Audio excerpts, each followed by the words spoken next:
Assalamualaikum warahmatullahi wabarakatuh. Saya Imam Azhari dari Prodi Teknik Mesin ingin mewawancarai menurut narasumber tentang nilai-nilai iptek terhadap sila-sila Pancasila bersama dari apa? Nama saya Rendy Rivaldo dari Universitas Islam Negeri Riau. Ya. Menurut Randy sendiri, bagaimana perkembangan iptek di Indonesia sekarang ini?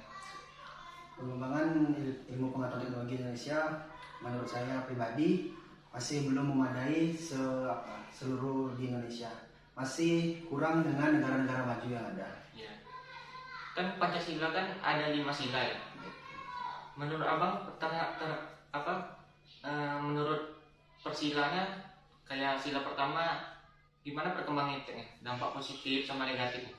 Sila pertama, sila ketuhanan yang Maha Esa. Berarti itu nilai-nilai ketuhanan. Dampak positifnya mungkin dari adanya teknologi, ada seperti kayak contoh aplikasi Al-Quran dalam handphone kita, memudahkan kita ibaratnya kemana-mana kita bisa membaca Al-Quran dalam perjalanan.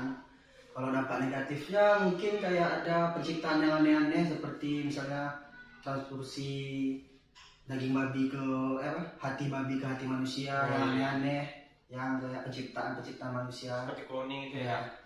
Itu merusak nilai-nilai ketuhanan. Itu untuk sila utama ya. Selanjutnya pada sila kedua Pancasila, bagaimana menurut Randy nilai-nilai ipteknya?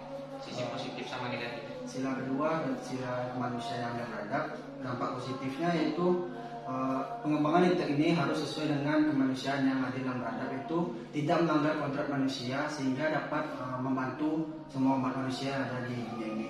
Kalau dampak negatifnya mungkin ngomong-ngomong soal manusia adil dan beradab, mungkin semenjak pengembangan iptek ini kita lebih jadi antisosial ya, yang dari perkotaan karena sibuk dengan misalnya kayak handphone, gadget masing-masing. Jadi antisosialnya di perkotaan beda dengan pedesaan. Sekarang bagaimana Pak menurut sila ketiga, sila persatu? Mungkin persatu Indonesia dampak positifnya dengan adanya iptek ini kita bisa mengetahui gitu kan suku-suku yang lain, budaya-budaya yang lain. Jadi informasi yang di luar tuh, jadi ibaratnya kita bisa begini suku luar atau luar mempersatukan itu. Dampak negatifnya? Negatifnya itu karena cepatnya informasi-informasi itu, jadi ada informasi-informasi yang berbau propaganda. Jadi ada orang-orang awam yang tidak paham ikut terasut, jadi terpecah belah lah umat di Indonesia ini gara-gara informasi yang berbau propaganda.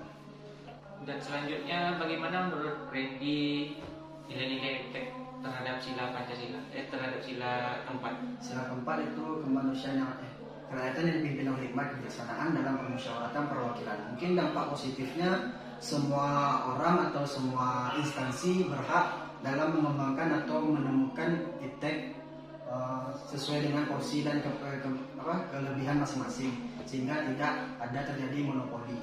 Kalau positifnya, dampak positifnya, dampak negatifnya mungkin karena sangat luas dunia internet ini, mungkin jadi kritikan-kritikan yang masuk terhadap wakil rakyat atau pemerintah negara-negara sangat pedas atau apa gitu, jadi membuat pemerintah seperti anti kritik dan tidak mau dikritik oleh rakyat-rakyatnya. Selanjutnya yang terakhir, bagaimana nilai-nilai ipteknya terhadap sila kelima? Sila kelima itu keadilan sosial bagi seluruh Indonesia. Nanti dampak positifnya pengembangan iptek harus adil terhadap seluruh Indonesia dan tidak ada di wilayah ini yang maju, di wilayah ini yang berkembang. Nah, sayangnya dampak negatifnya itu di Indonesia ini sangat kurang. Di wilayah-wilayah seperti Papua sana atau pedesaan-pedesaan, pengembangan ipteknya berbeda jauh dengan wilayah di Jawa, di Jakarta, itu kan sangat maju.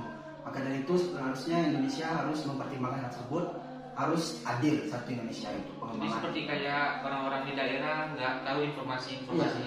Apalagi pedalaman suku itu sangat jauh dari kata maju. Itulah pendapat saya tentang dampak positif dan negatif dari kelima sila Pancasila.